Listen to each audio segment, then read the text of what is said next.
김용환입니다. 같이 말씀 묵상하겠습니다. 예수님이 하셨던 사역 중에 우리가 가장 하기 어려운 사역은 무엇일까요? 예수님은 말씀을 전파하셨고 가르치셨습니다. 그리고 마지막에 귀신 들린 자, 병든 자, 약한 자를 고치셨죠. 우리가 말씀을 나눌 수 있습니다. 가르칠 수 있고 복음을 전파할 수 있죠. 그런데 가장 어려운 것은 무엇이냐면 누군가를 낫게 하는 것은 어려운 거죠. 영적인 능력이 있어서 귀신을 쫓아내는 거 쉽지 않죠. 또 어떤 중독과 우울과 상처에 있는 사람을 끄집어내고 회복시키는 것은 상당히 어렵습니다. 왜냐하면 시간이 많이 소요되고 재정과 우리의 에너지가 엄청나게 들어가기 때문에 그런 것이죠. 제가 어제 말씀드린 것처럼 우리 교회가 어떤 사역을 하고 있는 것을 외부에서 또 어떤 사람들이 좋게 보고 있는데요. 우리의 사역이 어떤 빌딩을 세우고 또 어떤 대단한 헌금을 외부에 흘려보내는 것이 아니라 우리가 하는 사역들이 보면 예배 사역도 쉽지 않죠. 그 안에 회복함이 있는데 이 예배를 세팅하고 섬기는 거 쉽지 않습니다. 우리 찬양팀이 또 주일날, 수요일날, 밤별 때, 특별 사경회 때 계속 섬기잖아요. 근데 이 찬양 인도도 쉽지 않고 또 반주하는 것도, 싱어하는 것도, PPT를 넘기는 것도 다 쉽지 않습니다. 그런데 이런 사역을 통해서 사람들이 회복되는 거죠. 우리가 생각할 때는 어떠한 물질을 주고 또 대단한 임팩트가 있어야 사람이 바뀔 것 같은데 그렇지 않습니다. 계속해서 맑은 물을 부어주고 케어해주고 사랑해줄 때 사람은 감동받고 감화받고 감격해서 변화가 된다라는 거죠. 어제도 한 가정의 어머니가 중독 자녀로 연락을 주셨습니다. 상담을 원하셨는데 고등학교 때부터 중독에 빠져서 이제는 직장 생활을 하고 있는데도 여전히 중독을 끊어내지 못하고 허우적거리고 있습니다. 그래서 제가 어머니에게 말씀드렸던 것은 무엇이냐면 마음을 강하게 먹으셔야 된다. 왜냐하면 치유는, 회복은 단번에 일어날 것 같은데 그렇지 않습니다. 우리가 신적인 능력이 없고 또 주님도 단번에 고치시지 않고 다시 기도해 주셨던 적도 있거든요. 그래서 우리가 이것을 이해하면서 하나님 앞에 이 치유와 회복 사역을 계속해서 집중하면 너무나 좋겠습니다.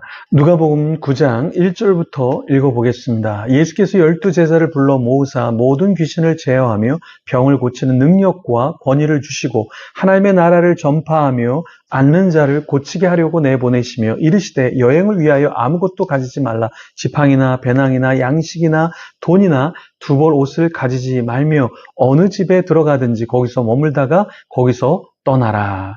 자, 예수님께서 어떤 것을 제자들에게 말씀하셨죠? 너희들이 능력이 있다. 그리고 너희들이 권위가 있다. 그러니까 이 권위를 가지고 사용하라 말씀하셨습니다. 쉽지 않은 능력, 귀신을 제어하는 능력을 주셨고요. 병을 고치는 능력과 권위를 주셨어요.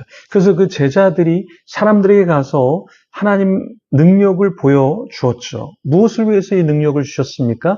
네, 바로 복음 전파를 위해서, 영혼 구원을 위해서 이 능력을 주셨던 것이죠.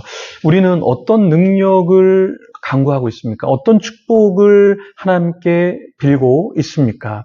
하나님의 나라를 위해서, 교회를 위해서, 선교를 위해서, 또 내가 사랑하는 자들이 하나님께 회복되기 위해서 우리가 어떤 것을 구하고 있습니까? 아니면 내가 그냥 잘 먹고 잘 살기 위해서, 나의 노년을 잘 보내기 위해서 무언가를 간구하고 있습니까? 우리가 하나님 앞에서 여행 시에 복음을 전할 때는 주님이 지팡이와 배낭과 양식과 돈도 가지지 말고 두벌 옷도 가지지 말고 나를 의지해서 복음 사역을 해라라고 말씀을 하셨습니다. 때로 우리가 많은 것이 우리에게 있지 않지만 우리가 복음 사역을 감당해야 하는 것은 주님이 채우시는 것을 경험하기 때문에 그런 것이죠.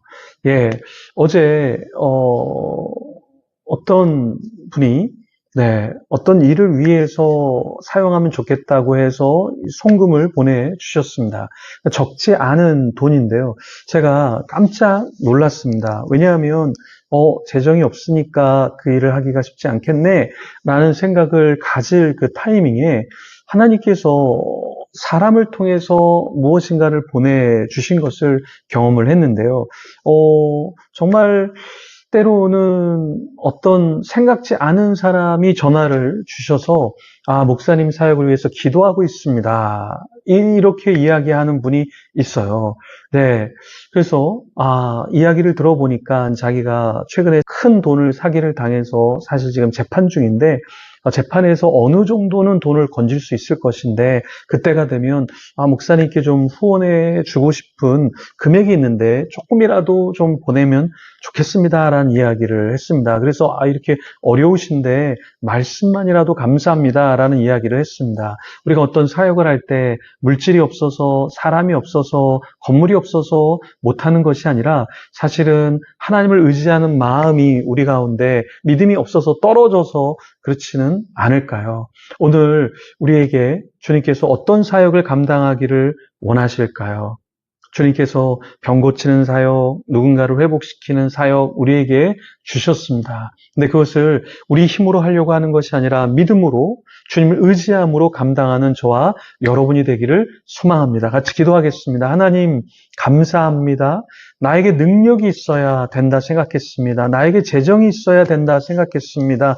나에게 인맥이 있어야 된다고 생각했습니다. 그런데 그것이 아니라 주님이 함께 하신다면, 주님이 채워주신다면, 주님이 역사하신다면 귀신도 떠나가고 병든 영혼이 회복되어지고 복음을 모르는 자가 주님께로 오는 역사가 있을 줄 믿습니다. 그 능력을 체험케 하시고 또 그 능력을 통하여 하나님 나라를 확장케 하여 주시옵소서. 감사합니다. 예수님 이름으로 기도합니다.